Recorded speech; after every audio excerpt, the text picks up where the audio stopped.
பயணிகளை ஏற்றி கொண்டு போயிருக்க அதில் வந்து பார்த்தீங்கன்னா பெரிய போட் கவுண்டு அநேகமாக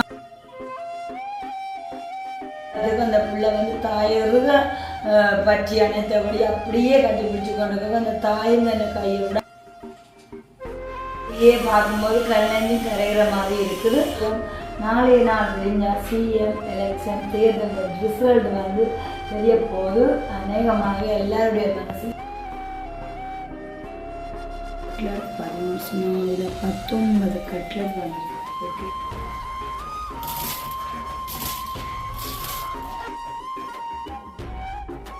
சார்வ நாங்கள் சாப்பிட்டு கொண்டு இருக்க சார்வக்கா வந்து எங்களுக்கு பிரியாணி கொடுத்துட்ருக்கோம்.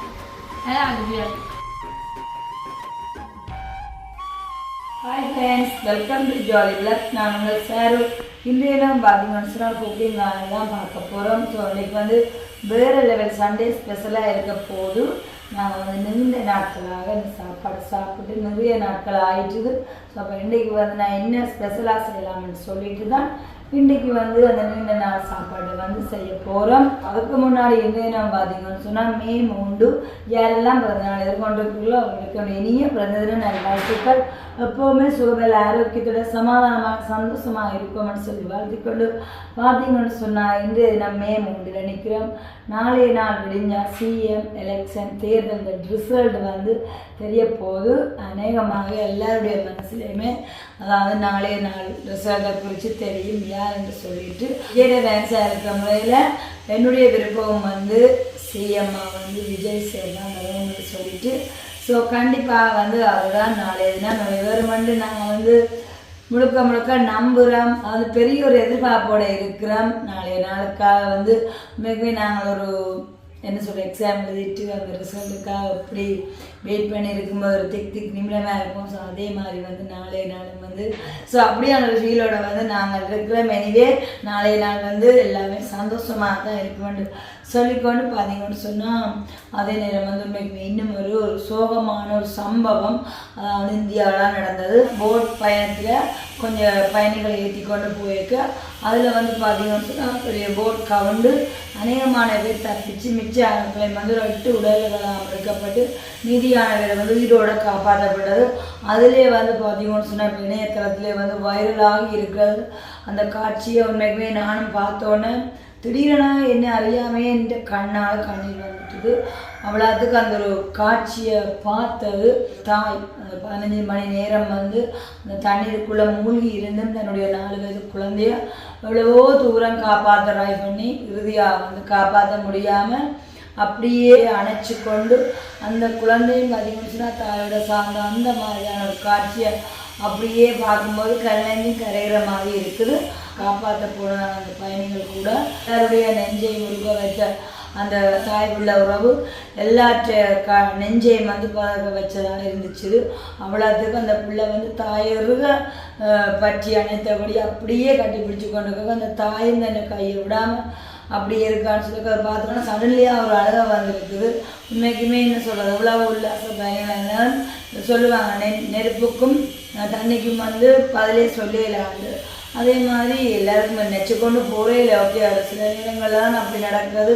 இருந்தாலும் அந்த சம்பவத்தையும் பார்த்தோன்னே ஒரு பரிதாபமாக தான் இருந்தது. ஓகே இனிமேல் வந்து இவ்வாறான சம்பவங்கள் மென்மேல் நடக்கக்கூடாது. அந்த தாய் மகனுக்கு வந்து அந்த அனுதாபங்களையும் தெரிவித்து கொண்டு இப்போ வாங்க உங்களுடைய காணொலிக்குள்ளேயும் போகலாம். அதோட பட்டண திரும்பி பார்த்தீங்கன்னு சொன்னால் அவல் ஒரு 1/2 கிலோ அவல் கிடையாது இருக்குது. காலையில் வந்து தம்பி குடியனை விட வந்தவர் அப்போ பார்த்தா வசந்து அவலும் கொண்டாடுது. அதுக்கு முன்னே மேனவும் ஃபோன் அடிச்சு சொல்கிறா என்னென்னு சொன்னால் அவள் வேண்டி கொண்டு வந்து வசந்து எனக்கு விருப்பம் இல்லை, நீ குழைக்கிற டைமாக குழைச்சிட்டு வசந்தம் கூடன்னு சொல்லிவிட்டு அவள் தந்துட்டு போயிட்டுருக்கா. நாங்கள் வந்து காலையில் எல்லாரும் சாப்பிட்டாச்சு. நாளைய காலமாக வந்து ஒரு சாப்பாடு எடுப்போம். இன்றைக்குமே அவள் வந்து நீங்கள் குழைச்சி சாப்பிடலாம், நல்ல ஒரு சத்தான ஒரு ஆகாரம் இருந்தாங்க. ஸோ இன்றைக்கு வந்து என்னோட வேறு லெவல் சண்டே ஸ்பெஷலாக பார்த்தீங்கன்னு சொன்னால் இதில் சிக்கன் இருக்குது. அப்புறம் வந்து ஜின் டிஷ் எடுத்து வச்சுருக்கோம். இன்றைக்கி வந்து சிக்கனை வச்சு நல்லொரு சிக்கன் பிரியாணியும் அதே நேரம் வந்து நேற்று கொஞ்சம் ஜின் டிஷ் இருந்தது. அப்போ குட்டி முன்னாடி சரி என்ன அவங்களுக்கு பிடிச்சதா டக்குன்னு ஒரு ஜின் டிஷ் செய்து எங்களோட டீ டைமுக்காக நாங்கள் வந்து குடிச்சோம். பார்த்தீங்கன்னு சொன்னால் எல்லாருக்குமே வந்து நல்லா ருசிப்பட்டு குட்டீஸுங்கிட்ட பேமெண்ட் செய்ய மாட்டேங்கன்னு அதே மாதிரி சுலாசாவின்னு கேட்டதை இன்னைக்கு சார் நல்ல ஒரு டேஸ்டியாக இருக்குது நான் பட்டன் செஞ்சுக்கிறது. அப்போ இன்றைக்கு பார்த்தீங்கன்னு சொன்னால் ஒரு பெரிய டின் ஃபிஷ்ஷை வச்சுருக்கேன். இதை வச்சு இந்த பிரியாணிக்கு வந்து சைடிஷாக நாங்கள் cutlet tin fish cutlet and வந்து ரைத்தா அப்படிலாம் செஞ்சு இன்றைக்கி 3 நாட்களுக்கு அப்புறமா வந்து சமைச்சு நல்ல ஒரு சண்டே ஸ்பெஷலாக தான் இன்றைக்கி செய்ய போகிறோம். மற்றது வந்து அனுபவி மடிச்சுக்கு நாட்களில் என்ன சமையல்னு சொல்ல தாங்களும் வந்து சிக்கனில் தான் கோழி பூக்க வாடகை கைவந்த கையிலேயே வந்து கோழி பூக்க தான் செய்ய போனேன். அப்போ நான் என்ன ஓகே முடிக்காமல் முடிக்கிறேன். சரி குட்டீஸ்க்கு வந்து நான் சிக்கன் பிரியாணியும் டின் ஃபிஷ் கட்லட்டும் கொடுக்குறேன்னு சொல்லி ஓமன்னு சொல்லிவிட்டேன். இப்போ நேரம் வந்து பார்த்தீங்கன்னு சொன்னால் 12 மணி ஆகுது. கடை எங்கள் சண்டே ஸ்பெஷல் குக்கிங்க்கு போவாங்க. கட்லெட்டுக்கு வந்து உருளைக்கிழங்கு வடிவாக வச்செடுக்கிறோம். பார்த்தீங்கன்னு சொன்னால் முதலாவது கட்லெட்டுக்குரிய வேலை தான் நடக்கும். பால்பொன்னி அரிசி வந்து ஊற வச்சுருக்கேன். இதில் வந்து பால்பொன்னி அரிசியில் எனக்கு சரியான சின்ன அரிசியாக இருக்குது. அப்போ 10 நிமிஷத்துக்குள்ளே ஊற வச்சு வார வச்சு எடுத்து வச்சுருக்கேன். சரியோ பார்த்தீங்கன்னா நல்ல குட்டி அரிசி. டின் ஃபிஷ் கட்லெட்டுக்கு உருளைக்கிழங்கு அவிச்சு வடிவாக மசிச்சு வச்சுருக்கிறேன். அடுத்த கட்டம் பிரியாணிக்குரிய அரிசியும் வந்து நல்ல வடிவாக ஊறிட்டுது. அதனாடி கடை பிரியாணிக்குரிய அறுவல் நடக்குது. இதெல்லாம் இப்போ நான் செய்துட்டு இருக்கும்போது ஆல்ரெடி சொல்லிட்டேன். அதாவது சண்டே ஸ்பெஷல் உண்டு. உண்மைக்குமே இப்போ நான் சுவாஸ்டியாக வேண்டிய காசு அதாவது கராச்சியில் வேலை செஞ்சுருக்கேன். அதில் நான் வேண்ட காசு பார்த்தீங்கன்னு சொன்னால் வெறும் 1500 ரூபா மட்டும்தான். ஃபைனலி வந்து நான் சமைச்சு முடியும் போது நீங்கள் வகையாக எல்லாம் சமைச்சோடனே பார்ப்பீங்க எப்படி இருக்குன்னு சொல்லிட்டு இதைத்தான் சொல்கிறது ரசித்து ருசித்தன்னு சொல்லிட்டு. ஸோ நீங்கள் ரசித்து செய்தால் அவங்க ருசித்து சாப்பிடக்கூடிய மாதிரி இருக்கும். ஒரு சில பேர்ட்டு வந்து சாப்பாடு பகுதி எடுத்துக்கொண்டாலே பண்ணிட்டு தான் இருக்கேன் கிச்சன் பகுதியில். அப்போ நீங்கள் வந்து ஒரு சில கணவன் மேட்டு எவ்வளவோ காசு பகுதியை வேண்டினாலும் ஒரு சில பேர் வந்து வகையாக சாப்பாடு கூட செய்யாத மாதிரி இருக்கும். ஸோ உண்மைக்குமே வந்து இன்னும் வந்து குழந்தைகள் கணவன் அப்படின்னு சொல்லி எல்லாம் இருக்கிற பெரிய ஒரு ஃபேமிலியாக இருக்குது. நீங்கள் வந்து ஒரு பெண்ட கையில் தான் இருக்குது. நல்ல வடிவாக நீங்கள் சமைச்சு கொடுத்துட்டு முன்னே கைப்பழக்கத்தை சமைச்சு கொடுத்துட்டு கணவனுக்கு கொடுத்து பிள்ளையை கொடுத்து சாப்பிட்டு அதில் அவங்க சந்தோஷப்படுறதான அந்த ஒரு காட்சி இருக்குல்ல அதெல்லாம் பார்க்கும்போது இவ்வளோ ஒரு சந்தோஷமாக இருக்கும். ஒரு சில பேர் வந்து அசட்டையாக என்ன சமைச்சிங்கன்னு இன்றைக்கி என்னது சமைச்சிட்டேன் கடையில் கட்டும் வேண்டாம் அந்த மாதிரியான வசனங்கள் சொல்கிறாங்கலாம். என்னை பொறுத்தவரை அவங்க ஃபேமிலியை வந்து நேசிக்கிறது வேண்டாம் தான் நான் நினைக்கிறேன். வடிவாக நேசித்தாலும் அந்த மாதிரி அசட்டையினமான பதில்கள் வராது. நீங்கள் ரசித்து செஞ்சு கொடுத்தா உங்களோட ஃபேமிலி மெம்பர்ஸ் வந்து ருசித்து சாப்பிடக்கூடிய மாதிரி இருக்கும். நீங்கள் அதில் வந்து ஒரு நேசித்தா மட்டும்தான் பெரிய அமௌண்ட்டு தேவையில்லை. உங்களோட கைப்பக்குவத்தை காட்டுறதுக்கு சின்ன அமௌண்ட்டாக இருந்தாலும் உண்மைக்குமே வடிவாக செஞ்சு கொடுத்து சாப்பிடலாம் என்பது என்னுடைய ஒரு கருத்துமே. நீங்களே பாருங்கள் இன்றைக்கி என்னுடைய சமையல் வந்து எப்படி இருக்குன்னு சொல்லிட்டு. அதே நேரம் வந்து சண்டேன்னு சொன்னாலும் ஒரு சில தவறான கருத்து நாங்கள் வந்து வீட்டில் சமைக்கவே கூடாது வெளியில் போய் என்ஜாய் பண்ணணும் வெளியில் அப்படி அந்த மாதிரிலாம் இல்லை. சண்டேன்னு சொன்னாலும் அந்த நாளை வந்து வடிவாக என்ஜாய் பண்ணுறதுக்கு நீங்கள் உங்களோட கைப்பக்கத்தால் வடிவாக சமைச்சு உங்களோட குடும்பத்துக்கு கொடுத்து சாப்பிட்டு ரிலாக்ஸ் பண்ணி அதுக்கப்புறம் ஒரு ஈவினிங் டைம் வந்து அவுட்டிங் போகிறது தான் உண்மையான ஒரு சண்டே ஸ்பெஷலாக இருக்குமென்று என்னுடைய கருத்து. இதில் வந்து நான் தனிப்பட்ட ரீதியாக சொல்லலை கொமனாக சொல்லியிருக்கேன். சரிதானே? ஸோ நான் அதை வந்து எல்லாம் செய்யும்போது எனக்கு தோணின கருத்தை வந்து உங்களோட பகிர்ந்து கொள்கிறேன் வாய்ஸ் அவ்வளோதான். பச்சை மிளகாய் இந்த 3 எடுத்துருக்கிறேன். இப்போ வந்து இதை மிக்ஸி ஜாரில் போட்டு வடிவாக அடிச்செடுக்க போகிறேன். என்னுடைய பிரியாணியோட டேஸ்ட் சீக்ரெட் பார்த்தீங்கன்னு சொன்னால் இதுதான். மிக்சியில் போட்டு அடித்து போட்டது இதோட ஃப்ளவரோட நல்ல ஒரு டேஸ்ட்டாக இருக்கும்ன்றதுக்கா. சரியோ?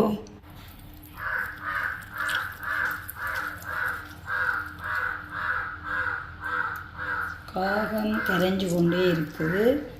ஞாயிற்றுக்கிழமை சொல்லுவாங்க மூதாதையர் காகம் கரைஞ்சதுன்னு சொன்னால் கண்டிப்பாக யாரும் உறவினர்கள் வரப்போறான்னு சொல்லிட்டு. அதே மாதிரி வந்து வீட்டு முன்பகுதியில் வந்து தான் இன்றைக்கி காகம் கரைஞ்சி வந்துருக்குது. வெயிட் பண்ணி பார்ப்போம். ஓகே இதை வந்து வடிவாக பதப்படுத்தி இதை கொஞ்சம் ஊற வச்சா தான் நல்ல ஒரு இறுக்கமாக இருக்கும் சிக்கன். இன்றைக்கி வந்து என்னுடைய பிரியாணியோட ஸ்பெஷல் பார்த்தீங்கன்னு சொன்னால் இப்போ இதில் வந்து வெங்காயம் பெருசு கட் பண்ணி வச்சுருக்கேன். இதில் வந்து கொஞ்சமாக எடுத்து பிரியாணிக்காக ஃப்ரை பண்ணிவிட்டு அப்படியே மீதியானதை எடுத்து என்ன செய்யணும்னு சொன்னால் நல்ல வடிவாக பொன்னிறத்தில் ஃப்ரை பண்ணிவிட்டு அப்படியே அலேக்காக ஃபைனலி வந்து தூவப்பம். ஸோ பார்வைக்கு அழகாக இருக்கும், அப்படியே நாங்கள் எடுத்து சாப்பிட்றதுக்கும் டேஸ்ட்டாகவும் இருக்கும். சரிதானே? பார்த்தீங்கன்னு சொன்னால் கல்யாணம் கட்சி ஸ்டாலில் வந்து ரொட்டி சுட தெரியா, மீன் வெட்ட தெரியாது. ஆனால் இப்போ வந்து பிரியாணி சாப்பிடணுன்றதுனால ரெஸ்டாரண்ட்ஸுக்கு போக தேவையில்லை, கடைக்கண்டு போகாமல் சடன்லியாக வந்து பிரியாணி நாங்கள் செய்து சாப்பிடக்கூடிய அளவுக்கு வல்லமை பெற்றிருக்கோம். ஸோ எல்லாமே வந்து ஒரு அனுபவம் தான். பார்த்தீங்கன்னா இந்த சீ ஃப்ரெண்ட்ஸ் டின் ஃபிஷ்ஷுக்கு வந்து இத்தனை ஃபிஷ்ஷுகள் தான் வந்திருக்குது. இப்போ இதை வந்து என்ன செய்யணும்னு சொன்னால் முள் எல்லாத்தையும் வடிவ எடுத்துட்டு அப்படியே வந்து என்ன செய்யணும்னா உருத்த போகிறோம். ஸோ இந்த பாசையில் சொன்னால் அதை தூளாக்குறதுலாம் உருத்திட்டு அதை வந்து நான் அவிக்காமல் பார்த்தீங்கன்னு சொன்னால் தாளியல் செய்ய போகிறதுனால அதுக்கே போட்டு விரையும் போட்டு வடிவாக தாளிக்க போகிறேன். சரிதானே? பார்த்தீங்களா, நல்ல ஒரு அழகாக இருக்குது. அப்படியே பார்க்க பெரிய ஒரு துண்டு கண்ணை கவரண்டே இருக்குது. இப்போ வந்து கட்லட்டுக்குரிய பொருட்களை பார்ப்போம். மீண்டின்னு பார்த்தீங்கன்னு சொன்னால் நல்ல வடிவாக துருவியாக ஊற்றி வச்சுருக்கிறேன். அப்படியே வந்து முட்டை, கலவை, ரஸ்கத்தூள், அப்புறம் வந்து சின்ன சின்ன கட் பண்ண வெங்காயம், உள்ளி, பச்சை மிளகாய், கருவேப்பிலை, அப்படியே நடுவுக்கு என்ன இருக்குன்னு சொன்னால் 2 சிக்கன் பீஸும், அப்படியே வந்து ஒரு உருண்டை டின் ஃபிஷ்ஷும் வந்து எடுத்து வச்சுருப்பேன். மீண்டின் கலவை. தம்பி குட்டி எனக்கு என்ன சாப்பாடெல்லாம் நான் இப்போ செய்கிறேனோ அப்போக்கு எல்லாம் அவங்க தம்பி குட்டியனையும் பார்த்தீங்கன்னு சொன்னால் ஞாபகத்தில் கொண்டு தான் செய்கிறது. சரிதானே? தம்பி குட்டியன் என்ன வந்து அம்மா அம்மான்னு கூப்பிட்ற அந்த வார்த்தையை வந்து பார்த்தீங்க தானே எவ்வளோ கிரேடான வார்த்தைன்னு சொல்லிட்டு, அப்போ அப்படியே இருக்கும்போது அது உணர்வுபூர்வமான பாசம். அதனால தான் நான் வந்து குட்டி வந்து இப்போ லட்சமே என்னோட இல்லாட்டாலும் என் சமையல்லையும் வந்து அவரை கலந்து தான் நான் செய்கிறது. அப்போ அவருக்கும் பார்த்தீங்கன்னு சொன்னால் ஒரு உரைப்பு சேர்க்காத ஒரு டின் ஃபிஷ் கட்லட் வந்து செய்ய போனோம். அவருக்கு சிக்கன் பொரியலும் டின் ஃபிஷ் கட்லட்டும். அப்போ அதனாடி இந்த தாளியல்லேருந்து சடன்லியாக கொஞ்சமாக எடுத்து அவருக்கும் ஒரு கட்லட் செய்ய போகிறோம். சரி, இப்போ கட்லட்டுக்குரிய ஒழுங்கும் பார்த்தாச்சு. வந்து நாங்கள் 1/2 கிலோ சிக்கன் போட்டு செய்கிற தெரியாதுன்னு சொன்னாடி கேஸ் அடுப்பில் தான் நான் செய்கிறேன். ஸோ அதனாடி இருக்கிறதுலே பெரிய ஒரு இரும்பு சட்டின்னு தான் சொல்லணும். இது வந்து கிட்டத்தட்ட 1.5 கிலோ கிட்ட கொள்ளும். இப்போ என்னுடைய பிரியாணி வந்து இல்லாமல் 1 கிலோ தான் வரும். இப்போ இந்த சட்டியிலே செய்கிறேன். இப்போ எல்லாமே போட்டு வதக்கணும். ஓகே,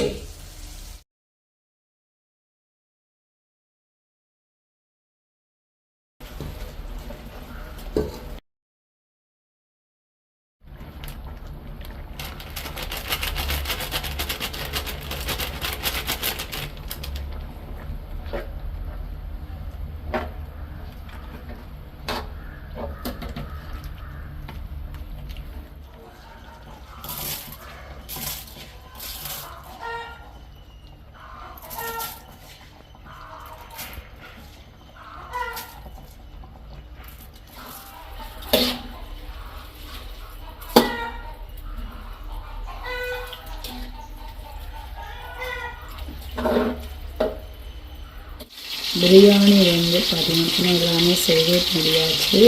அடுத்தது வந்து தம்பி குட்டிகள் பிரியாணி சிக்கனை பொரிச்சிட்டு அதே வந்து இங்கே பாருங்க ஒரு குட்டி கிழவையாக இருக்க ஒரு உரைப்பு இல்லாத ஒரு சிங்கிள் கட்லட் அதையும் பொரிச்சு எல்லாம் எடுத்துட்டு அதுக்கப்புறமா நம்மளுடைய கட்லட்டையும் செய்வோம்.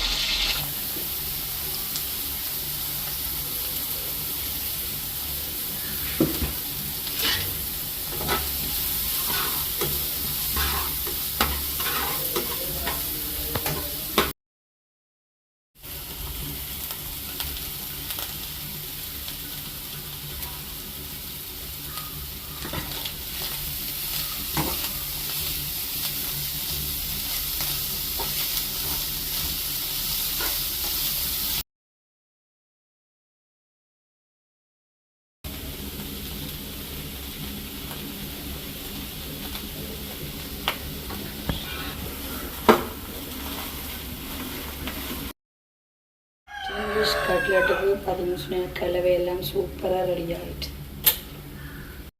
கட்லட் 10 நிமிஷம் இதில் 19 கட்லட் வந்துருக்கு. ஓகே, இப்படியே பாருங்க. அப்படியே நாங்கள் தோச்சு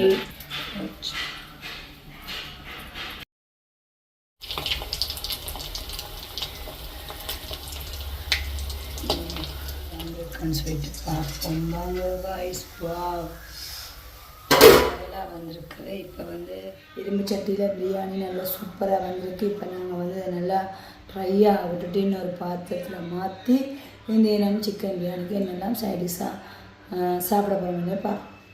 என்னோட சண்டே ஸ்பெஷல் பார்க்கலாம் வாங்க. நல்லா சுட சுட ஆவி பறக்க பறக்க நல்ல ஒரு சிக்கன் பிரியாணி, அப்படியே வந்து சைடிஷாக நல்ல ஒரு டின் ஃபிஷ் கட்லட், அப்படியே வந்ததுக்கு ரைட்டாக இங்கால வந்து எங்களோட தம்பி குடியனுக்கு வந்து பார்த்தீங்கன்னு சொன்னால் உரைப்பில்லாத டின் ஃபிஷ் கட்லட்டும் அப்படியே சிக்கன் பொரியலும் பொரிச்சு வச்சுக்கோம்.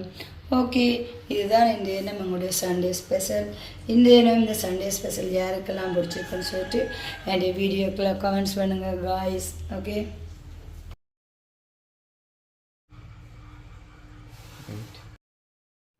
ரைத்தா பிரியாணி ஏஞ்சலுக்கு தம்பி குடியனுக்கு கட்லட், உரைப்படாத கட்லட்டும் சிக்கன் பிரியாணி கொடுத்து விட்டுட்டு அப்புறமா வந்து அனுவ கோல் பண்ணி கேட்போம். ஓகே காய்ஸ், சாரு இப்போ நாங்கள் சாப்பிட்டு கொண்டு இருக்க சாருக்கா வந்து எங்களுக்கு பிரியாணி கொடுத்து விட்டுருக்கோம். ஏன்னா சாருக்கா பிரியாணி நான் சாப்பிடுவோம். எப்படி இருக்காங்க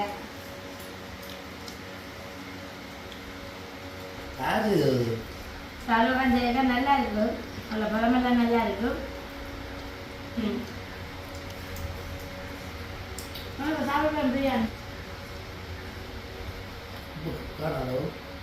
அதுமாதிரி நல்லா இருக்கு. தம்பிக்கு கொடுத்தது அதுதான் சிக்கன் பொரியலும் உரைப்பில்லாத கட்லட் மீண்டி சிக்கன் பொரியல்.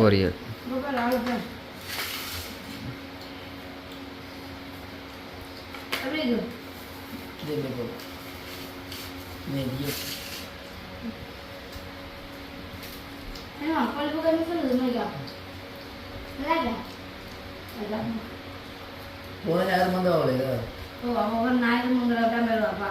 அவளுக்கு விளையாடுற இல்லை பெயிஞ்ச மாட்டை எதுக்கு குளிச்சு போட்டு 2 பேருக்கு சாப்பிட்டு கொண்டிருக்கிறான். சாப்பிடுங்கப்பா. சரி, தெரியாதா தெரியாது எங்கிட்டேயும் பெரிய அங்கே போட்டாங்க விடுதுப்புறாங்க. இல்லாட்டி அது வந்துருக்கு ஃபோன் பண்ணி. சரியா நான் போடுறேன். ஓகே.